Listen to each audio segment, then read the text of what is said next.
唔怕路長，只怕腳短。大家好，我的中文不是程度不是很高，但是我想要告诉你们，大学生跟家长，其实你们的兴趣对你们的职业的幸福是很重要的事情。어떻게 쫓을지를 좀 미리 생각을 해서 미리 좀 준비를 해서 쫓으면 좋을 것 같아요. 네.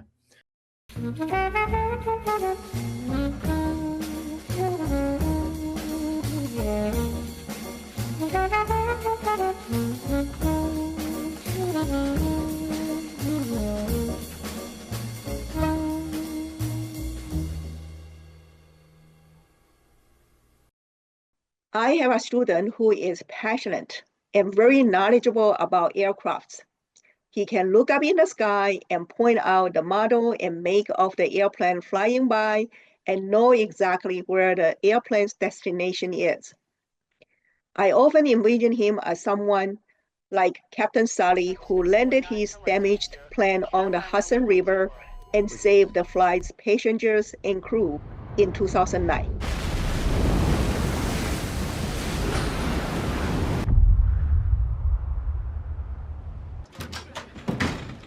Evacuate. Get those first aid kits up and about. Get some extra life jackets out there.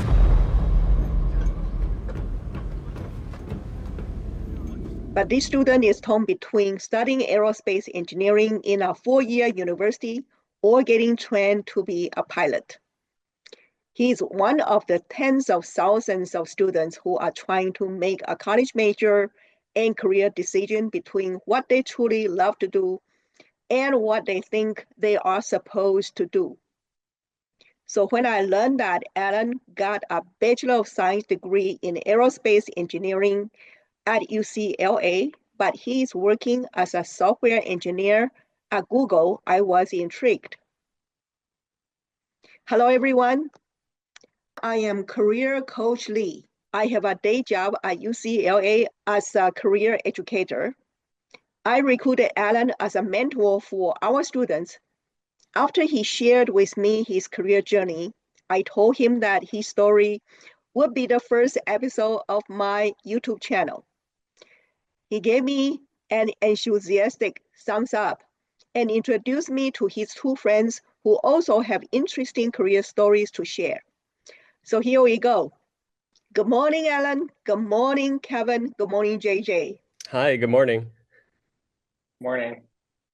Morning. So if you are a student who is making college major and career decision, if you are a professional who is making career transitions, or if you are a concerned parent, you don't want to miss the stories we will be sharing in this channel. Our stories are not short, so remember to save it for later if you don't have time to watch the entire episode now. At the end of the interview, I will give you an analysis on Alan's talent profile and the reasons why he has been successful on this career transition. And that will give you the insight that you need to know what to do when you are making major and career decisions. So stick to the end of the show and make sure you subscribe, like, and share this channel.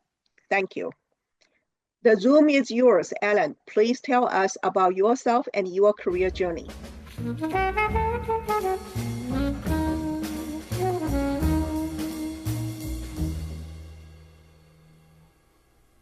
I graduated from UCLA. I studied aerospace engineer.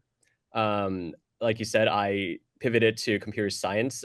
This was actually towards the last year of my my curriculum at UCLA. And I want to say that getting to Google, that was more of a rocky start at the beginning when I was trying to come up with what I need to do to get into software engineering. Yeah, I've been working for over 10 years now. I've been working in the software engineering industry. Started off as a software engineer, made my way up to, grew up the different ladders of the software engineering, and eventually made my way to becoming a manager to this day.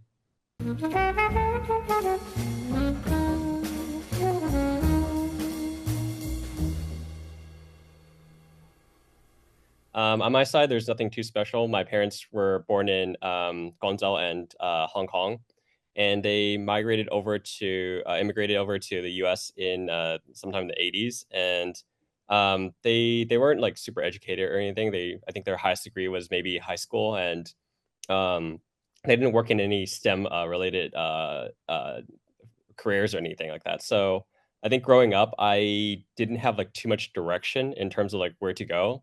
And so often I was like looking to my friends on what they're doing and trying to like gauge, like building my interest from there, seeing like, okay, they're interested in this is available out there. And from there, I kind of like built on like what of those things were interesting to me. And so my perception of the world was basically revolving around a lot of my friends as I grow up.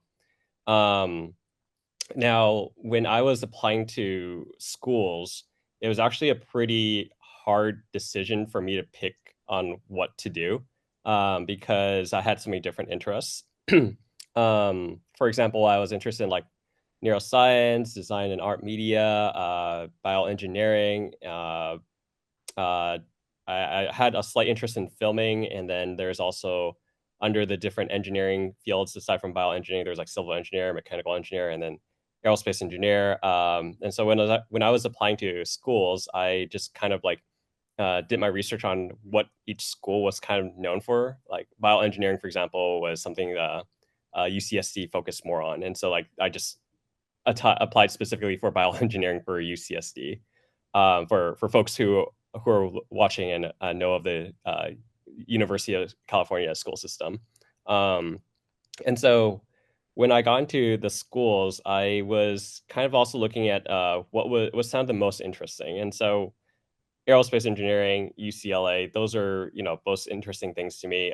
The UCLA campus looks really nice. Aerospace engineering sounds interesting. And then as Kevin alluded to earlier, I think around when people got into schools and like everyone was excited, this was like around, I think like March when college acceptance letters came out. People were just asking each other, "Oh, where you going?" and stuff like that. Yeah, I think like at the time we decided we were going into this really small major, the aerospace engineering program at UCLA. I didn't have like a strong particular passion in a specific field as I was growing up because I didn't really have too much direction aside from like just the groups of friends I had. And so when I went to aerospace engineering, I mean, like, I figured things will land in place because uh, STEM topics are generally something I'm interested in. And so I felt like when I get into UCLA, I'll figure things out. And so like from there on, I just, continued on the aerospace program with Kevin. And we did live together, and this was very I hadn't planned this at all or anything like that, but it did give me a lot of good insight on what someone who's passionate in that field looks like. As Kevin was doing, as we got into like the more advanced courses, I saw like Kevin's passion was like really driving him, and he had a good understanding of like the aerospace field already. He knew of a lot of different plane models, and as well as like companies like Boeing and Airbus. And I remember having to, pick that up along the side, and I really got a lot. I learned a lot from Kevin from being with him at UCLA.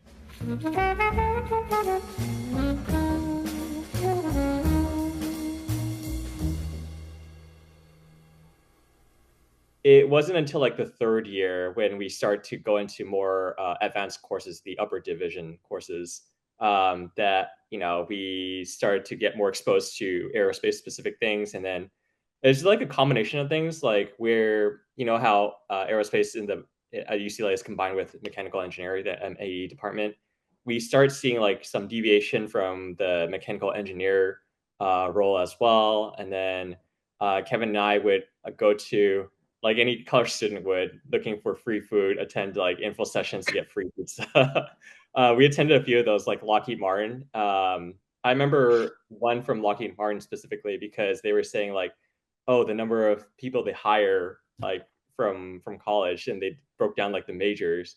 They were focusing on like computer science. A lot of like a huge chunk of it was going into computer science, and then I was thinking, oh, very interesting. I feel like it makes sense that computer science is, you know, generic and applies to different places, but I also felt like I was a little surprised that like they weren't looking for like more specialized kind of um, people with backgrounds with specialization in aerospace engineering, and a lot of things came together and happened at the same time. Kevin and I were starting to like, I think we got some advice from somewhere or someone, some coach or counselor or something like that, that we should start thinking about like what we should specialize in. And as we were taking courses, like taking propulsion, taking design, taking material science, I remember like contemplating with Kevin, like, oh, how do you feel about your specialization, or what do you think you were interested in? And I remember we were talking about like design as one of the things that we were interested in, like designing aircrafts. Yeah, that was an interesting class, with like a lot of CADing. I remember like pulling a few all-nighters for that.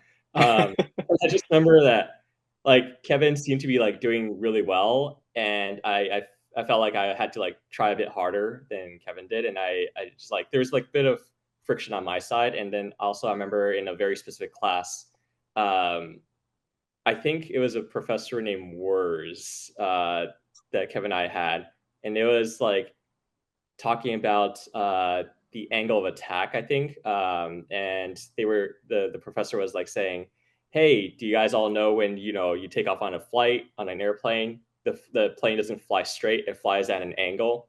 And I remember in that class specifically that everyone was nodding their head, and you know, the professor was like, yeah, everyone's flown on a plane before. And then I kind of looked around and I realized that maybe I was the only one who hadn't flown on a plane yet.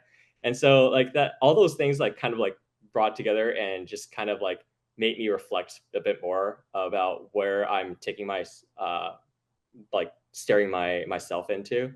And I think like the major itself, like the subject is really interesting. It might be like, it just like wasn't particularly maybe where my full passion was.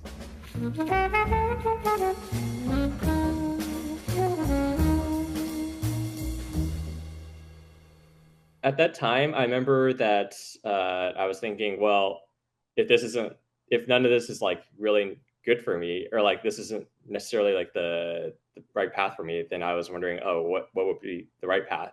Maybe down the line, maybe there isn't really a right path for a career. Maybe like my interests are in some sort of like liberal arts or something like that, and I'm just like taking an engineering like path for like not a great reason.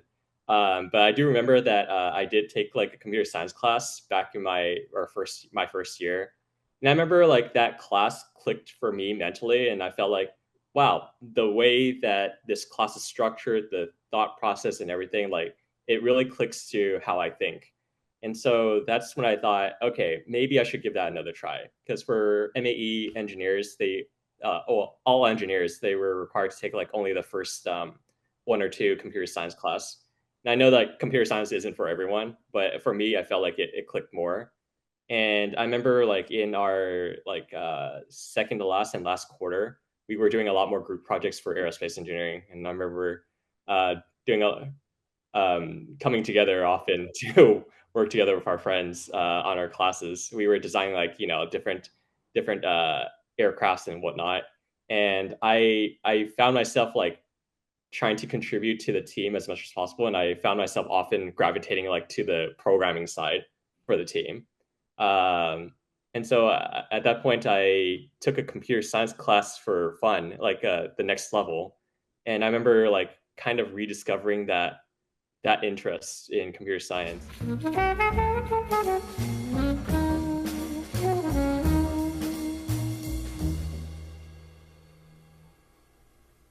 And I remember the teacher at the time was working for a nearby company called Symantec.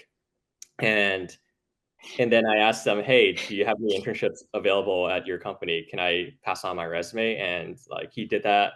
I interviewed with them and then got a internship during the school year. And then I did that internship during like the last quarter of, or like the like the spring quarter of my senior year, and I imagine like for the group projects, like I was in and out, like I was like doing my internship and trying to contribute at the same time. I remember like trying to not like drag the team down. That was like a huge thought in my mind. But I think like that kind of made me boosted my confidence in potentially going into like staring into a different route. And when the quarter ended, um, I was basically, I had a big decision to make. Like, do I take a leap of faith and just like jump into computer science? Should I um, should I do another 4 years to actually build a background in computer science? And I remember like my manager at the time, my internship manager, he liked me and the team liked me, and they were very generous and they offered me a full-time position. And like I remember like that time I was very like I was filled with mixed emotions. Like I felt like, wow, I feel like this is a field that I feel like I vibe with, similar to the amount of passion that Kevin and my classmates in that from that one class, they were like very passionately nodding their head about like, you know, the airplane stuff. And I was thinking like, wow, I feel like this is the right path for me. But at the same time, it's very scary because I've only taken like 3 classes. And then I remember reaching out to my mentor at the time, my intern mentor. I was like, hey, I only taken 3 classes. Like, how do you think, like, what kind of gaps would I need to fill? And my mentor was also a graduate from UCLA, and he told me, you learn most of the stuff on your job. He graduated as a computer science major, and so like I really like picked his brain and I asked him. Yeah, I was like super scared, and I was I there was like a huge imposter syndrome that overcame me, and so I ended up taking the leap of faith. I accepted the offer, and I trusted my mentor. And I was like, when I from day one, like I didn't know what material I was supposed to know and what I didn't know from compared to like a UCLA or compared to like some sort of graduate in computer science. And I just like took time to figure out what the curriculum was for UCLA for computer science, and then I just like studied on the side. I bought textbooks and just like tried to quickly ramp up as much as possible. And so that's like my general story of like how I pivoted from aerospace to computer science.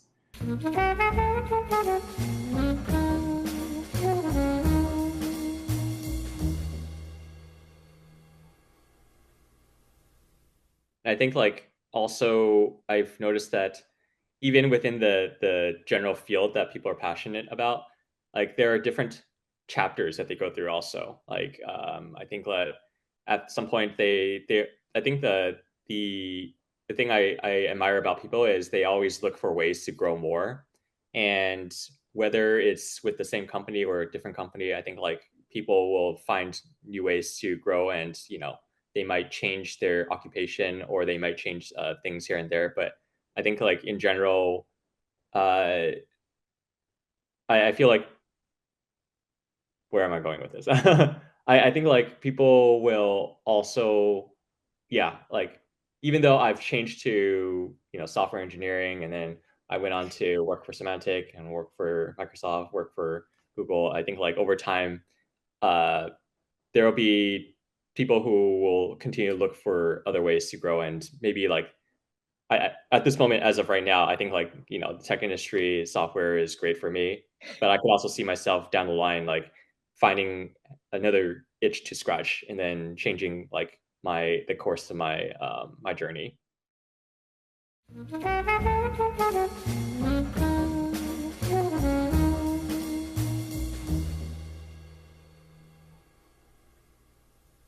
Yeah, I'd say that definitely based on my story that I've told, where I discovered, you know, going down the aerospace path would have been, you know, might have been fine. I probably would have come across some struggles, but you know, at the end of the day, the aerospace industry is a solid industry. I'm sure many people succeed through there, and I'm sure I would too.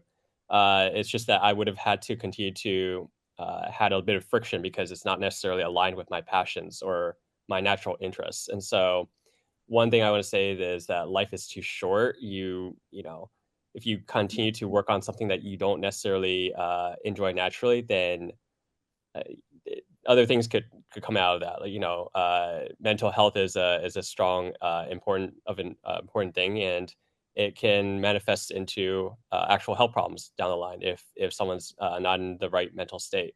Thankfully, I switched. I pivoted way before that happened. Like I pivoted right out of college, but I'm pretty sure like if I had continued down a path that I like where I had to like work hard every day for a field that wasn't necessarily as smooth of my interests, I probably would have had a bunch of more challenges like that down the line.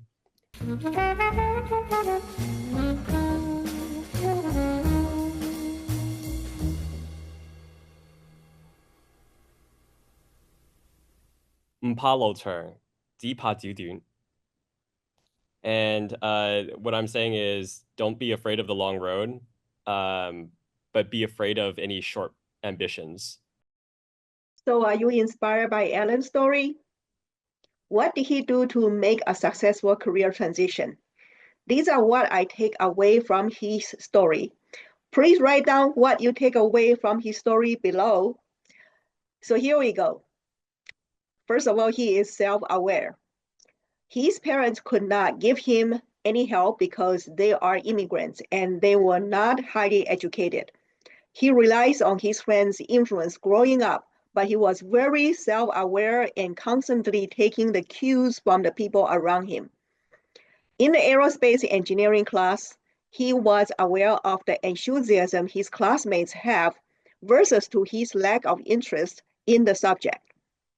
He noticed how his childhood buddy, then his roommate and classmate Kevin's passion towards aerospace engineering and versus to his lack of that zest. He also realized the computer science class clicked with him, and he has the same kind of passion in computer science as what he observed in his classmates in the aerospace engineering class. So his self-awareness helps him see where he has natural talent and where he has friction. And number two, he took a leap of faith. In his senior year at UCLA, Alan was wondering if he should change major to study computer science all over again, but he took a huge leap of faith to take on an internship in a software engineering company that later turned into a full-time job. Steve Jobs in his 2005 Stanford address says that you have to trust something. Either that's fate or destiny. Alan trusted that leap of faith and took a software engineering job. The rest, as they say, is history. So you need to trust this process and trust the destiny. Sometimes that you have to jump and build your wings on the way down. And that's what exactly Alan did. And so how did he do that? How did he jump and build his wings on the way down? Because he has, number three reason is he has imposter syndrome. What? You may ask. Usually people say you should not have that imposter syndrome because that's going to hinder you. A lot of people would tell you that to get rid of imposter syndrome. But in Alan's case, it actually drives him to continue learning and growing as a software engineer in the high-tech industry. He didn't have a computer science degree, so he looked up what's the courses a computer science student had to take at UCLA and self-taught himself on those courses. And number four reason, his general direction in engineering is accurate. He excelled in and interested in math, physics, science growing up. He knew his direction would be in some kind of engineering. Therefore, his general direction was right. And it has been proven by the assessments that he took before our interview. I will analyze it in the next point. So number five reason, he uses his strengths in his career. What is the strengths anyway? So I'm going to give you this strength equation. This strength equation is going to come up again and again in this channel. So the strength equation says this: the talent that you have multiplied by the effort that you put in will be equals to your strengths. So what is your talent anyway? Your talent is your preferred way of thinking, feeling, and behaving naturally. And your effort is the time, the money, and energy you spend to gain knowledge, training, and practice. And when you put these two together, the effort is actually become the multiplier. And that's going to give you the strengths that you have, the ability where you can provide near perfect performances consistently. And this is what we say, the natural multiplied by the nurture. And be sure to understand that consistently mean. That means that you are going to perform near perfect every time when you are using your strengths.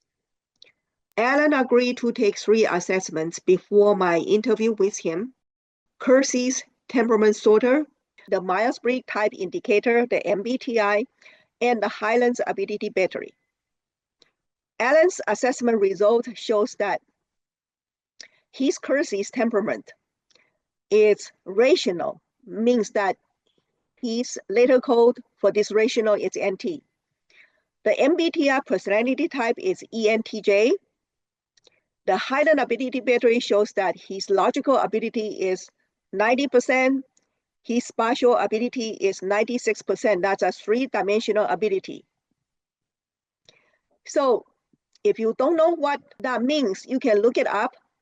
Look up for Myers-Briggs type indicator. Look up for Kelsey's temperament sorter with rational NT. You are going to find gazillions of information. You can also look up Highland's ability battery. You are going to get gazillions of information also. I'm going to briefly summarize what's the NT's core characteristics. They tend to be pragmatic, skeptical, self-contained, and focus on problem solving and system analysis. They pride themselves on being ingenious, independent, and strong-willed. They make reasonable mates, individualized parents, and strategic leaders.